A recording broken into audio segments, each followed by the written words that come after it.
Do you ever wake up with this longing for something or somewhere? Kind of like you're stuck in the wrong place. See what you think of this then. Ta-da! What are we looking at?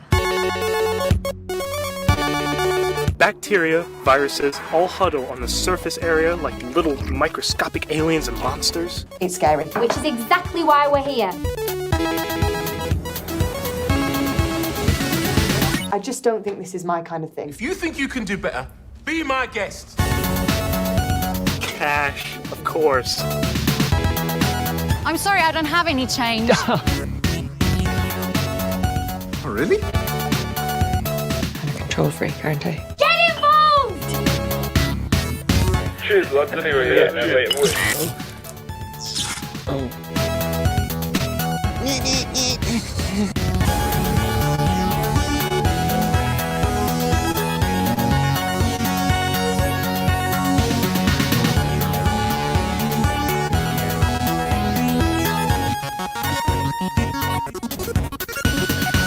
Why don't you come back next week? Hello and welcome back to day 2 of the People's Film Festival. I'm Festival Director Dustin Curtis Murphy. We have 50 short films streaming at kinoshortfilm.com/the People's Film Festival, and you can access all of them from now until March 12th for Pay What You Can Afford. You can also vote for your favorite filmmaker to win our £1,000 film fund. And right now, I'm going to be chatting with 3 filmmakers who all have their films in our festival about the topic on homelessness. So I'll introduce them as I bring them into the room. All right, first up, I'm going to bring up Giulia Gandini, whose film is Home Stream. Hello, Hi, Giulia. everyone. Hey, how are you, Dustin? Good. How are you? Yeah, I'm good. Thank you for having me. Yeah, absolutely. Welcome back. Year 2 of the festival. You were with us the first year. Yes, and it was fun. Yeah, it was awesome. It was nice to be in person. Sad we can't be in person this year, but hey, there's pros and cons to being online. Next up, we have Owain Astles for Sleeping Rough, Catherine's Story. Hello, looks like you're still muted. Every time I'm recreating the Emmys. How you doing, guys? Thanks for having me. Good. How are you, man? I'm good, Chiz. I'm good. Good to be here. Where are you calling in from? Still London or? Still London. Still, lockdown London. There we go. Yeah. And finally, we're bringing in Kieran Stringfellow, whose film is Bulldog. Hello. Nice to see you all. Nice to see you as well. You're Manchester based, right? Yeah, Manchester, right in the centre of Manchester. So yeah, it's been there locked down for quite a while now. So yeah. Our festival last year took place right before lockdown. So there's the running joke at the festival is that it was probably the last time you ever did anything was our festival, and here we are again. All right, guys. Well, great work on the films. They're all, fantastic, and congratulations on making it to the official selections. Before we start chatting about your films, let's each just start by giving the audience a bit of context about yourselves as filmmakers. We'll go around. I'll start with you, Giulia. I know My Time was in the festival last year, which was a narrative short film that went on to be Oscar long-listed. So congrats on that. And now you switched to documentary with Homestream. So tell us a bit about yourself and that journey. Yeah, sure. I mean, I'm a writer-director originally from Italy, but now based between London and Rome. I direct fiction and commercials for a living, but I have a deep passion for documentaries. And so Homestream really started off as a passion project on the side that I made with very little money and a lot of hunger to test myself with the documentary genre. And I'm incredibly excited that it did so well online, and I'm incredibly excited that it's screening at wonderful festivals like this one. So yeah, that's me. First documentary? Yeah. First documentary, yeah. Nice. Owen, all right, let's move on to you. I was reading your bio. We've never met in person before. And it says currently you're a resident at the Pervasive Media Studio, which focuses on empowerment of marginalized communities through participation, art as an activism, and the creation of immersive environments. Want to tell us more about that? Yeah, I mean, the Pervasive Media Studio is a studio of creatives and technologists based in Bristol, where I'm from. The Watershed Cinema in Bristol, and my work kind of in film and out of film focuses on social impact basically and participatory work. So working with communities to collaboratively create stories and films based around their experiences, and that's very much what Sleeping Rough, Catherine's story is. It's one of 3 stories in what was a larger film, Sleeping Rough. Obviously with this one focusing very much on the issues experienced as a homeless woman particularly, and is based on interviews we did over the span of kind of about a year and just by spending time in those communities basically. And previously I was looking at some of your bio. It says you've done work that was BBC Art commissioned, a short documentary about solitary confinement in young offender institutions. So tell us a little bit more about, other than just Sleeping Rough, Catherine's story, but the films that you made leading up to that. Yeah. So, I mean, that film to my younger self it was part of New Creatives, which is a BBC Arts scheme that we made kind of just before the pandemic, really. Just before the pandemic hit, we managed to get in just in time. And that was another kind of similar docudrama, more experimental, focused on the experiences of young people that have been put into solitary confinement as a young person, as a 14 to 20-year-old. And again, similarly, that's something that came through. It's kind of bridging the gap between different forms, between documentary, between drama, similar to this film, which is something that I'm always interested in kind of exploring further, and particularly just in how we can use film to highlight certain social issues, but through kind of this cross format way of doing it, basically. Yeah, absolutely. I mean, film's a great tool for that. Kieran, let's bring you in now. So Bulldog has been doing very well on the festival circuit, from what I can tell. BFI Future Film Festival, Manchester Film Festival. You were at the London Short Film Festival as well, right? Yeah. And I believe they had to shrink their official selection list when they moved online. They just had 50 official selections this year, didn't they? Yeah, it's quite a small one, I think, from what they normally have. Yeah. So, I mean, it's a tough film festival to make it into, and it was even tougher this year. So congrats on making it in this year, especially. Yeah. Your second short film? Yeah. So I was a recent graduate of film school where I made Stalemate, which is a kind of a graduation film. And then Bulldog was my second film, like the first film out of university, and kind of doing it. I guess it's almost like going right back to the start again with no support, no kind of all the kind of infrastructure you have at university. So it was kind of, Bulldog was kind of like a kind of low budget short that we could do quite easily in terms of what we had around us in Manchester, and using Manchester as a kind of very primal location within the film. So second short film, all complete self-funded, and kind of just kind of very small crew and kind of making it up. I'm a script writer in advertising as a day job, whilst doing kind of short films on the side, and hopefully trying to build that up to something, whatever that will be. So yeah, absolutely. Well, great work on the film. I know it's we've nominated for, I believe, 4 awards or 3 awards, 4 awards, I think. Yeah, that's great as well. Thank you for nominating. That's always really lovely to kind of get that kind of feedback as well. So yeah, absolutely.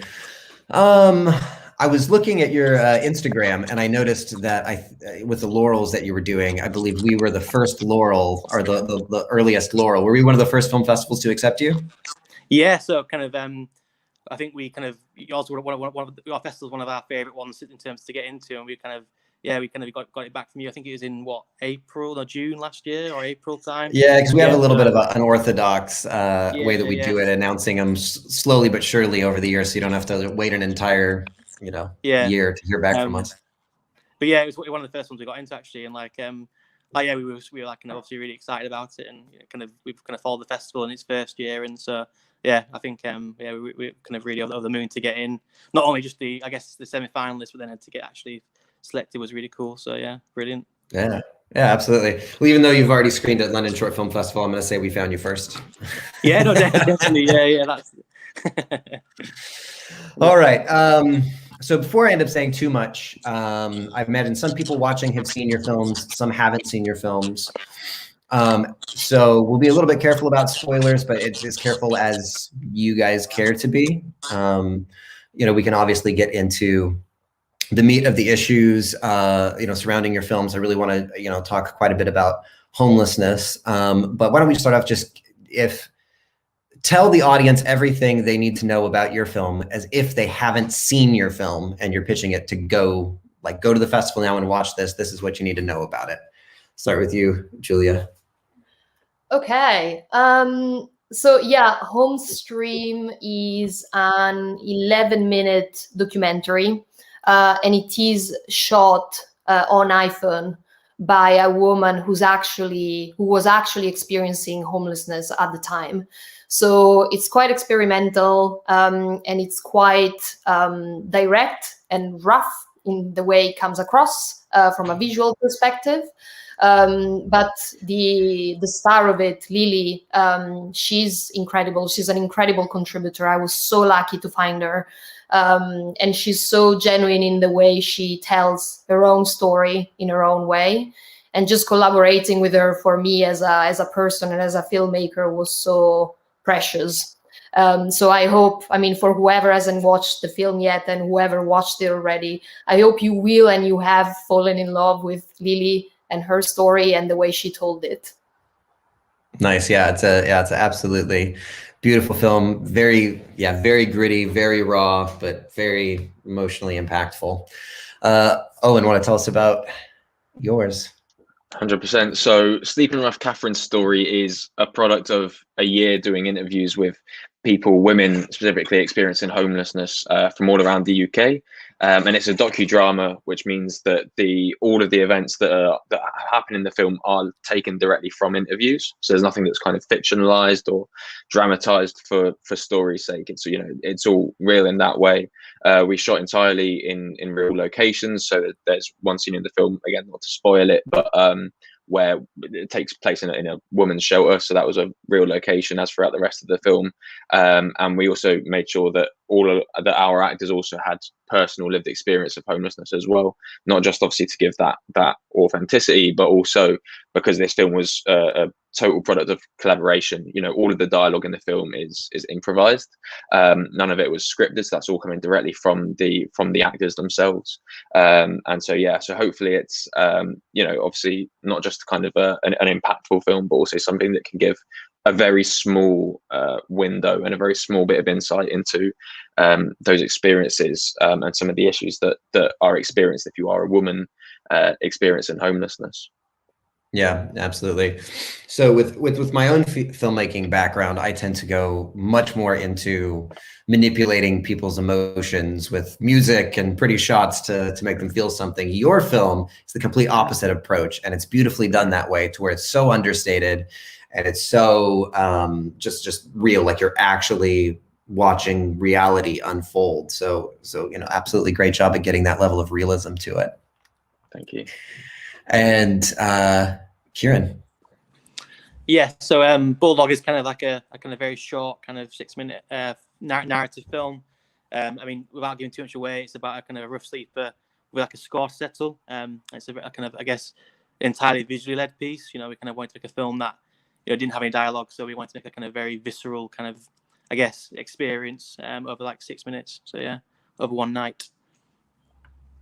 Nice. Yeah. Again, there's a lot in your film that we won't talk about because there's twists and turns that are very, very surprising and very effective at tools of storytelling to specifically around this topic, and to really challenge audiences to look at kind of their own biases and their own interpretation of stuff. So really good work on that. Well, great, guys. So I want to start off with the two narrative films because I want to talk about performance. Owen, you said it was based on real interviews conducted with women experiencing homelessness and entirely with actors who had a personal experience with homelessness. So how did you go about that casting process? So, I mean, first of all, I've got to give a big shout out to, I mean, first of all, obviously Ellie Payne, who's the star of the film. She's just incredible, you know, not just as an actor, an incredible actor, but also as a collaborator. You know, throughout the rehearsal process and through the shooting process, she was and is incredible. And I also have to give a shout out to a theatre organisation called Cardboard Citizens. Cardboard I was going to Citizens ask about them. Yeah. Yeah, so Cardboard Citizens, or CITS, is a theatre company that works with people that are experiencing or have previous lived experience of homelessness. They practice something called Theatre of the Oppressed, which is again all about kind of active participation in the story, both from the audience and the actor's perspective. But they were kind of with us through most of the process, and most of our casting we did through them as well. So again, because of obviously all of their actors who are professional actors, again are currently experiencing or have experienced homelessness. That was mainly how we went about the casting process. And you know, and in terms of auditions, etc., did it in a relatively conventional way. You know, in terms of holding auditions and holding workshops where we got potential cast members to improvise and to kind of bounce off each other and see how that worked and see how those dynamics worked. But yeah, that was really key part of it. Obviously, was, you know, seeing if the improv basically was there, because that was such a core part of how we made the film. And obviously, yeah, and just how everyone was as collaborators, basically. Yeah, that's really interesting. It sounds like a very fascinating theater company. So are these people who experienced homelessness and then got into performance, or are these people who are lifelong performers who had a rough time and then experienced it? What does one tend to lead to the other? More generally, it's people that were experiencing homelessness and came to Cardboard Citizens, got involved with Cardboard Citizens, and then through that got involved in performance and acting. But it's, you know, it's not just that, you know, several people also had previous acting experience, and it, you know, homelessness isn't kind of something that's just one period. You know, it's something that is it's messing. It doesn't play out like it does in a film. Do you know what I mean? So, the route is kind of not bum bum bum. It's, you know, it's a windy one. But yeah. Yeah, I guess I just mention it because, you know, there's so many people within the artistic community. We always see, you know, the people at the top of the artistic community. But, you know, speaking for myself, I know I have an acting background as well, and my art is so much a facet of my identity that people who are true artists, you know, oftentimes don't have a clear shot path to success. And there's really, really, really, really talented people out there that nobody's heard of before. So it's great that absolutely a theater like that is, you know, giving these people these opportunities. Absolutely, yeah. And obviously, you know, it's not just about obviously you know, getting people who have had more difficult life experiences into acting and into film or theater or anything like that. You know, it's really crucially about kind of the kind of stories that we're telling. You know, whether it is homelessness or whatever kind of facet of life it is. It's really about making sure that we're collaborating with people that, you know, that have had that experience. You know, obviously kind of with Homestream, with Giulia's film, that's such an incredible example of something that is participatory, because it's obviously somebody that is experiencing homelessness, showing it through their lens, you know. And that was something that, you know, although Sleeping Rough is quite different, was just really core to the way we made that. Is, you know, it really is about, you know, so I've had my personal experiences, but I wanted to make sure that the film wasn't about that in any way. You know, it was about kind of the people that we worked with, and making sure that we've involved people in shaping the narrative that have that lived experience is just so crucial. Yeah, absolutely. For the authenticity, it's great. Kieran, do you want to tell me a little bit about your casting process and how you picked your collaborators? Yeah, so with the cast, I guess there's only one main character in the film. And with the script having no dialogue in it, we were very much kind of looking for, I guess, a certain look to kind of really, I guess, grasp the audience and really get them in there. And I think, you know, we kind of, my producer was like looking at different kind of casting sites, and we found Lewis. We saw his face, and was like, yeah, he's the guy, really, to be honest. Like, it was just kind of like, we saw his face and his eyes and everything about the way he looked. It just kind of hooked us in, and we just knew then that he was the guy to play the role. And it wasn't necessarily like looking at acting ability, but more in terms of just that kind of look. But also Lewis was actually an amazing actor, and in some ways that he was so easy to work with. I guess that kind of going into it, I was thinking that with no dialogue, it might be easier, but actually I think the performance is hard to capture when you don't have dialogue. I think when you've got to try and do it with your face and your expression, it's much more difficult to kind of, I guess, convey that information. So we were kind of lucky that he was so talented and could do that with his eyes and with his, with how he used his face. So really, that was the kind of process. Really, we looked for like the kind of appearance, and then we kind of got lucky that he also had the talent to really kind of get across the emotion we wanted to get across without saying anything. So yeah. Nice. Yeah, well, I mean, film's a visual medium, and you really you really proved that. Yeah. Giulia, so obviously it's a documentary. There was no casting involved, but how did you find Lily? How did you come to meet Lily? I mean, I found like so much harder finding the contributor for this documentary compared to all the casting I've done for fiction, for films, for some weird reason. Makes sense. Like I don't consider myself a documentary filmmaker, by the way. I have far more experience in fiction, but so I just went into it not really knowing how I was supposed to do it, and I was very much on my own at the beginning until I found my incredible producer Hannah Seiden, and it took me half a year to find Lily, and it was just half a year spent talking to people that were experiencing homelessness or had experiences of homelessness. I was already volunteering at a soup kitchen.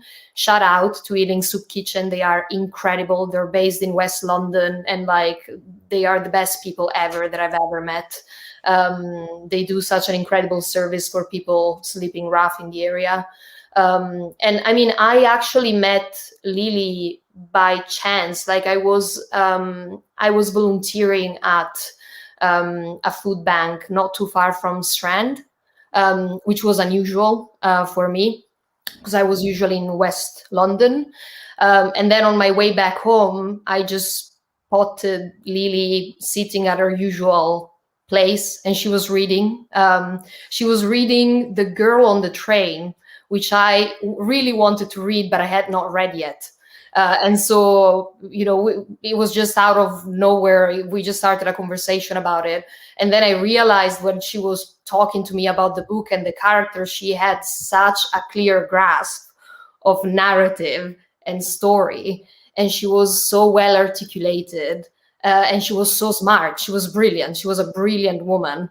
And so, we started hanging out. And then after a few weeks, I told her about this crazy project that I wanted to film with an iPhone. And she was like, oh my God, I really want to tell my story. I had this incredible love story with this man in my life, and I really want to tell that story alongside my experience of being like on the streets. And so that's how Lily and I ended up, finding each other and working on the project. But it was a very, very long process, a very long search for the right person, I think. Interesting. All right, well, let's move on a little bit away from the technical aspects of the film, and let's just chat a little bit about the social issue of homelessness. So, it's definitely something I'm passionate about. I always love programming social justice related content at the People's Film Festival. My parents actually ran an inner city mission when I was a teenager. And at one point, we even took someone homeless to live with us when I was a teenager until they got onto their feet. And then that was in the US. And I know all of your films are UK based. Having lived in both countries, I can tell that the issue of homelessness it's much more visible in the UK. In the US, you're in your car. In LA, you just drive by. But in London, it's a walking city. So I think the average person here in London, at least interacts with someone experiencing homelessness much more than in the States. When I was reading your director's statement, and it said that homelessness, he says, homelessness is a massive problem in the UK. The number of people sleeping rough has increased over 100% in the last 5 years. Funding for homeless services has been slashed, and every day more people are finding themselves forced onto the street. You also mentioned in your director's statement that you experienced homelessness briefly. Is that something you're comfortable chatting about, your personal experience? Yeah, absolutely. Yeah. I mean, I'm always keen to preface that by saying, first of all, my experiences of homelessness were, let's say, mild in comparison to kind of, well, a lot of the people that fed into the film.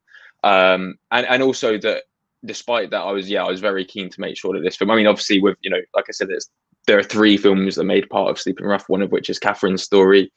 So obviously my experiences aren't in her film for obvious reasons, being a man, but I was, with all 3 narratives, I was very keen to make sure that my experiences, that it wasn't representative of my experience. It was all about the people that we interacted with.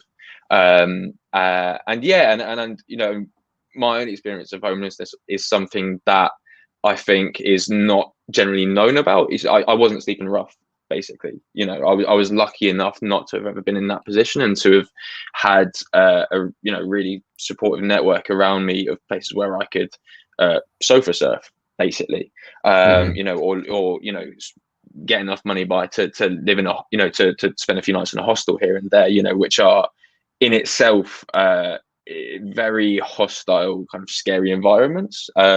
Even if you are like with people that it's the impact on your mental well-being is it's indescribable. All of the kind of issues that come with that, of not having your own place, of that kind of insecurity, and obviously the how much you worry about how that's affecting your own close friends and your people, basically. But with this film, it was something that actually, to be honest, I think to an extent I wasn't that aware of before I went into the project, because with a lot of women experiencing homelessness, it isn't sleeping rough. A lot of the time it is, the average length of time that a woman spends sleeping rough or on the streets is actually significantly shorter, because you are much more high priority for obvious reasons. You can be a lot more vulnerable. You are much more high priority to get support, but that doesn't mean that it's then easy. Even outside of that process of being on the streets and finding your way around there, even if you do get some level of support, it's still incredibly difficult. And you get a lot of women that, unfortunately, to avoid that situation, end up in potentially abusive relationships, or in unsafe in living environments, basically. And so, although it's something that kind of, it's very difficult to contain all of this stuff in one short film, but yeah, it was obviously something that we kind of wanted to bring a little bit of light to. Yeah, absolutely. And I know, in your director's statement, you also mentioned, things like, abuse, sexualization, to, dealing with your period. And I know, Giulia, that's something that is prevalent in your film as well. Do you want to just educate the audience a little bit about, the issue of that? I mean, that's, for me, everything that I know about it, I know thanks to Lily and the other women that I talked to in the process of making Homestream. I am passionate about menstrual rights outside of Homestream as well. My previous short, the one that you were mentioning, Dustin, at the beginning, is a fiction short about a girl who has her first period in class. Menstruation is something that I've lived as a woman as, something not very positive and something to hide, but I've always been in the privileged position to not have to worry about having money to buy tampons. And period poverty is a real issue in the UK.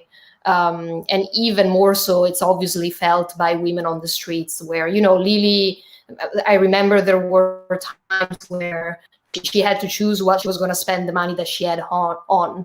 And, she was telling me sometimes you don't choose to buy tampons, you choose to buy food, but you still have your period. Is something that you cannot stop. And so you end up using unsafe and unsanitary alternatives. And it can get very bad very quickly. for something that for a lot of women like myself, it's not as much of an issue. So yeah, it's useful. Like in general, even like I've learned now, if I see women like on the streets, just buying tampons for them, or like a sanitary kit, it's a nice thing to do. A lot of charities do that as part of the giveaway kits. You know, they give food, but they also give tampons to women. It's a very important issue, and I'm very glad that Lily wanted to speak about it, because a lot of people just don't know or don't think about it, like myself, before doing a home stream, really. Yeah, absolutely. Well, yeah, it can go under the radar, but it makes so much sense, and it's so important. I want to talk briefly about kind of the perception of the homeless, and I think you can start by commenting on this, Kieran. I think, Kieran, this is your director's statement where it says, there are many myths and stereotypes that people associate with homelessness. The most common being that every rough sleeper is either a drunk, an addict, or a convict. You said using certain cinematic tropes, we wanted to set up a story that would make viewers jump to a conclusion, assuming the lead character is, you know, shady and dishonorable. Do you want to chat about that?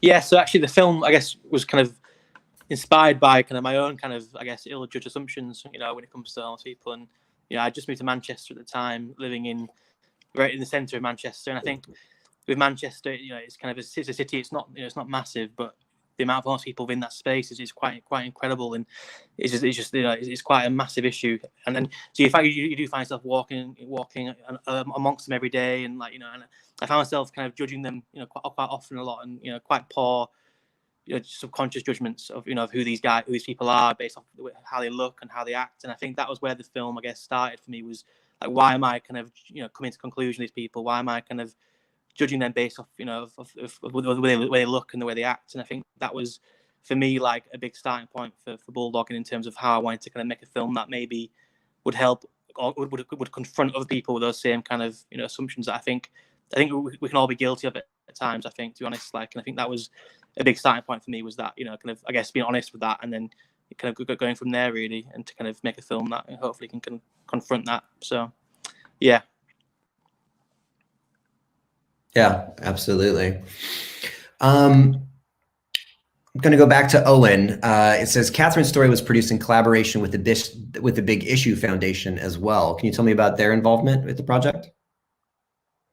Yeah, so the Big Issue Foundation are kind of the charitable arm of the business that is The Big Issue, which obviously most people probably in the UK will be aware of. This the street magazine, basically. And so the Big Issue Foundation, that actually came through a link via our brilliant producer, Melita Cameron Wood, who knew some of the guys over there and got them involved. And really, it was, I mean, part of it was a process of kind of sense checking all the way through the process, you know, because directly from research through to scripting, or at least creating the script outline, shooting, editing, and then distribution, you know, we were kind of just making sure at all points that we were collaborating with people that had experienced homelessness. And so the Big Issue Foundation were really key in that, in, you know, creating those connections, and also just offering support. You know, the film was entirely, all the budget was crowdfunded by Kickstarter, and the Big Issue did an incredible job for us of promoting that, and we also had our premiere with them at a big sleep out they did at the Oval in London. So yeah, they were just kind of really tight, and really sound with us throughout the whole process, almost like hand holding, basically. Very cool. Awesome. So now we'll switch back over to some more of the filmmaking stuff.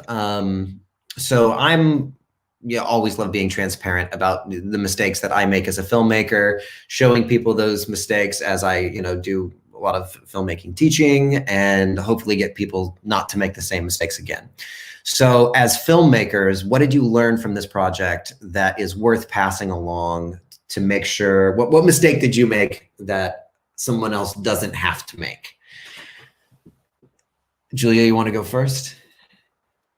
Oh my God, I probably made so many mistakes on this project. I don't know where to start from. No, I don't know. I guess I would say to someone transitioning from fiction to documentary, don't think that documentary it's easier because you don't have, like I had the pre-concept that going into a documentary was going to be easier for some reason because it was just going to be me and two other people. Maybe it wasn't going to be a whole set of people. There wasn't going to be as much money or as much pressure to deliver as a director, and I was so wrong. Like documentary filmmaking, no matter how experimental and rough you go about it, like it requires so much planning, so planning, so much preparation. You need to have such a clear vision, and yet you need to be so open-minded and being able to listen to your contributors, like you do with actors, but to a far bigger extent, to make sure that you're giving the right direction to their story and what they really want to express and what they really want to say. I think it's fun to be manipulative with fiction films. I don't think it's as fun from an ethical perspective to be manipulative of your content when you approach documentaries. And so, just, I guess, prepare. And if you get shocked at the complexity of documentary filmmaking, just keep on going, listen to your contributors, be right to their story. Yeah, I am in a similar place to where I've been working on my first documentary as well, even though I've mostly been doing fiction forever. And what I've found is how much it's, at least in the early stages, it's just been about accumulating footage and then finding out how to piece it together later. Was that your approach as well? Or did you really, really have a strong vision? Because I'll tell you, as a documentary filmmaker myself, I didn't really have a strong vision going into it. I had an incredibly strong vision when it came to shooting in vertical format and the choice of the contributor. That said, Lily had so much freedom in saying what she wanted to say, how she wanted to say it. A lot of the story was put together in post-production. And I think in that sense, I don't feel like I made a mistake because I chose an editor that I trusted, that had experience cutting documentaries, a person that was also incredibly sensitive to the issue, as well as talented as an editor. His name is Colm McElgut. I met him when I was at Met Film School. Choosing a strong editor, especially for documentary, is so essential. Like you spend so many hours sitting next to each other, even more so than with fiction films, and you're literally crafting the story, sometimes on the spot. So Absolutely. And same initial question, which was, what mistake did you make that other people don't have to? Put money into your budget for distribution, because that's definitely, it's a mistake that I've made with this film. It's a mistake I've made with other films, that you budget for it and you go, cool, this is these are cast and crew wages, this is that. You put money for post. Oh yeah, we can spend all this money on the grade, that's fine. And then you start submitting to festivals and you're like, this costs a lot. Do you know what I mean? And also, particularly with this one, because we were doing our original plan, and what we did was primarily we did community screenings, is going around country to shelters and kind of various community spaces to show the film. And so we're like, well, that's not going to cost any money. That's all free. It wasn't. You got to factor in all of the travel and all of that stuff. So yeah, put in money for, even after you've finished it and it's graded and you've done the mix and it looks and sounds beautiful, you're still gonna have to shell out a little bit of money. Absolutely. I mean, I find that I'm spending equal amounts on production and distribution at this point. Definitely. And maybe it's a little bit cheaper now that we're all online, but still, you got them festival fees to pay and all of that. But yeah, aside from that, I think just everything that Giulia said, definitely, really value as much as possible the people that you're working with, whether it is cast, whether it's in documentary and you've got contributors, or whether it's your crew. I think, you know, yeah, they should all really be integral to the process and make sure to listen. Absolutely, absolutely. Kieran. Yeah, so I think the thing that I looking back, I'd probably do more of was, I guess, just trusting the idea and trusting the kind of what it is you're making. I think for Bulldog being visually led and it all being completely like, you know, a visual film, like I kind of worried a lot about, you know, whether the audience would grasp what we were trying to say or what was happening. And I think that kind of worry and not, I guess, trusting the audience sometimes made me kind of, I guess, you know, not dumb down certain elements of the film, but maybe kind of not be as explore the kind of experimentation, I guess, maybe as much as I could have done. And looking back, I feel like there's quite a few ideas that had that, you know, could have been interesting to explore if I had had that confidence that, you know, that the audience would get it. And I think after the feedback from the film, you know, people have really got into it and really kind of grasped the kind of approach. And I think that just made me think, well, you know, next time then, you know, I know to trust the audience, and you should always trust the audience. But I think when you're doing a film that is completely visual led, it can be difficult to kind of fall into that trap of, you know, will this come across right? You know, will it work? I mean, in the edit, it was quite a bit of a nightmare in the edit because I was working completely off like silent. You know, I had no sound design; it was just completely like kind of silent footage. So it was just kind of really difficult to get an idea of whether the film made sense. And it was, you know, so I think that was the main thing though, was definitely trusting the audience and that trust the idea that you want to make, and, you know, kind of push that as far as you can, really. Mm-hmm. Well, it's interesting from your perspective as a second-time filmmaker as well, because typically what I notice is the more immature of a filmmaker will kind of do the opposite of what you did, which is everything will be too loose. The story will have good ideas, but maybe too many good ideas. So it's really interesting that you did the opposite approach, which is I see as a big strength. Oh, that's good. Yeah, I think like the last film was a very kind of 10-minute dialogue, like literally all four characters in a room all talking essentially. So I think the approach this time was like, I want to do something shorter, something leaner, something that was kind of, you know, completely cinematic, and you know, I'm sure that I can do that side of cinema as well. And I think like, you know, that's kind of definitely giving the confidence going forward to kind of, you know, kind of do a bit of both really. So so yeah, definitely. But going forward, trusting the audience is definitely the thing that I want to keep doing and keep kind of trying to, you know, shoot films in unique ways and kind of, you know, try new techniques and whatnot, and kind of keep, I guess, challenging the audience in the way you make the film in the first place. Mm-hmm. Yeah. Yeah, it makes a lot of sense. I'm just reminded of a Alfred Hitchcock story.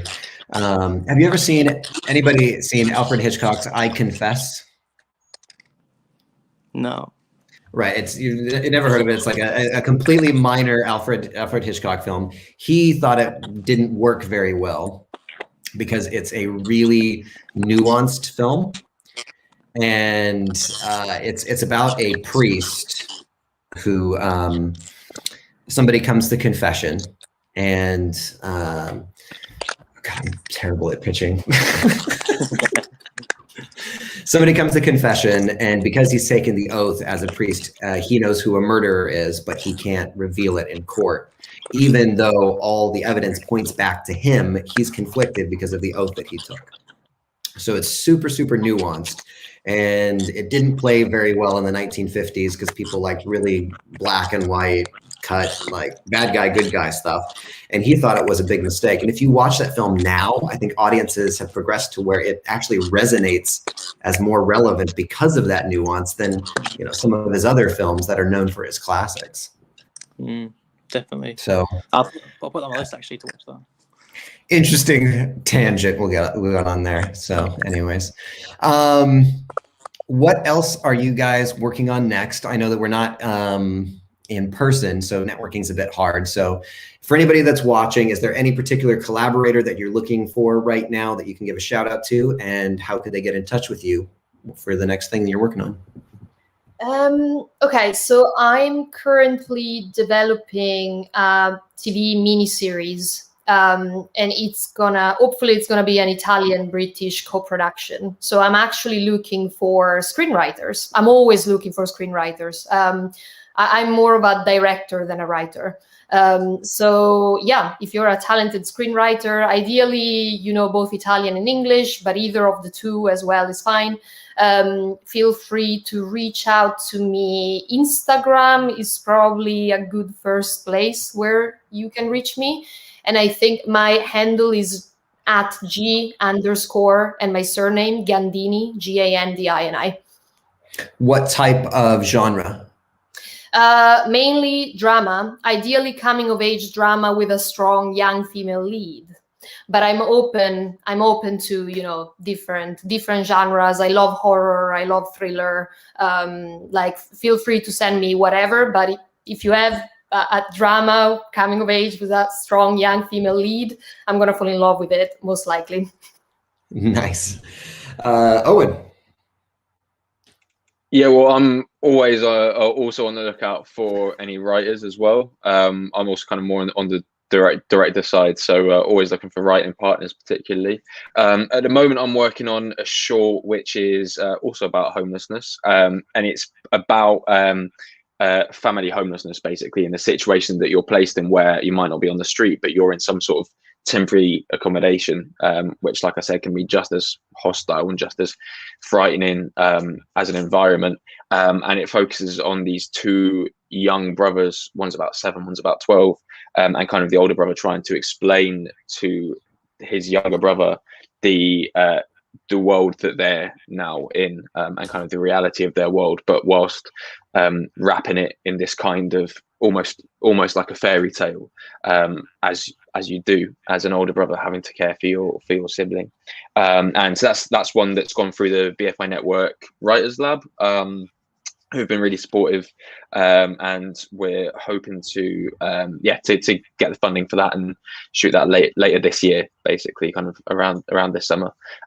So I mean, but like everything else, it's very research focused. So, you know, anyone that's kind of had any experience with that, you know, particularly with children in the mix as well, is something I'm always looking to hear from, and anybody who has a story, basically.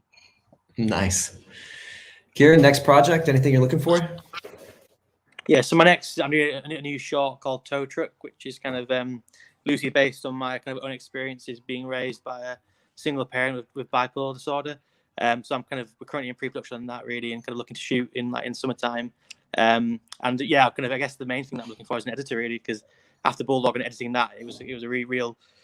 It gave me a newfound respect for editors and like having it as a kind of someone else do it rather than myself doing it. So I think like any editors out there that want to work together or whatever, that'd be amazing. And but also people in general, I guess, any filmmakers. I always like to talk about films, and so kind of any people that want to collaborate or talk movies, or any Northwest as well, Northwest filmmakers out there. That's always a big thing, because I always want to connect with those guys. So yeah. Nice.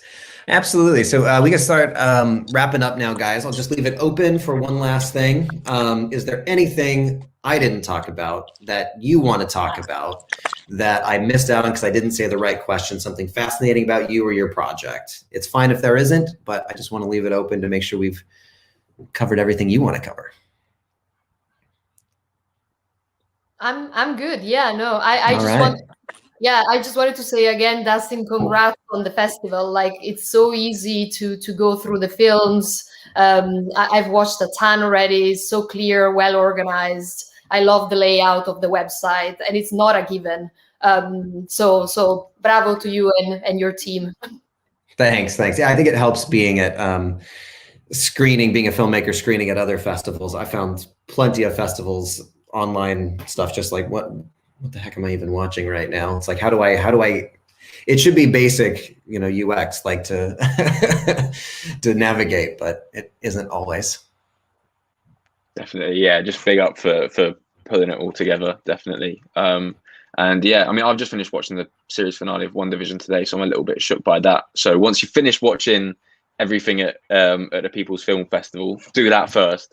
And then, you know, in a couple of weeks when you've recovered from the emotional impact, watch the end of WandaVision. Any other watch recommendations, Kieran? I don't know, actually. I've watched them the other day. I can't remember what I've been watching, but no, not any recommendations as currently now. Giulia, anything we should be watching currently? Oh, wow. I'm really looking forward to the latest Celine Sciamma's film, but it just premiered at Berlinale, and I don't know where to find it. So as soon as it's out, I highly recommend any Celine Sciamma film if you haven't watched the 4 previous ones. I love her. Nice. All right, guys. Well, thanks so much for joining the call. It's been great chatting with you. Just a reminder, everyone watching, 50 short films streaming online at kinoshortfilm.com/The People's Film Festival. You can access them from now until March 12th for pay only what you can afford. And you can vote for your favorite filmmaker to win £1,000. We've nominated 9 filmmakers, and if you would like one filmmaker who isn't nominated to join them, then you have to vote for our audience award to give them that chance. Anyways, guys, it's been great chatting, and we will catch you next time. Thank you, Dustin. Yeah, thank you Thank so you, much. bro.